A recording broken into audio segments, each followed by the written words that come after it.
Hey guys, today I wanted to walk you through what we captured on this 40-acre property in Sauk County, Wisconsin. I always like to start with a Google Earth to get a general feel for the terrain. From there, I pull in the hillshade layer. You'll see it adds depth to the property. It lets us read the terrain a lot better, especially when we start stacking on more layers. Now here's the orthomosaic we flew. Super crisp, detailed, and when you drop it in on top of the hillshade, everything just comes to life.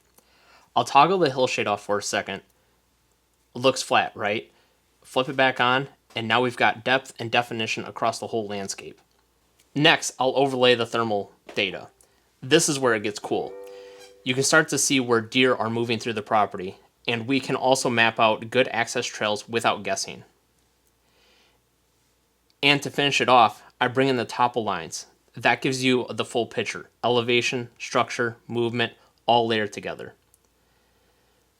This kind of mapping is a game changer for landowners. Whether you're improving habitat, planning stand locations, or just want to understand your land better, this gives you the tools to do it right. If this was helpful, do me a favor, hit like, drop a comment, and subscribe for more. I've got a lot more of this coming.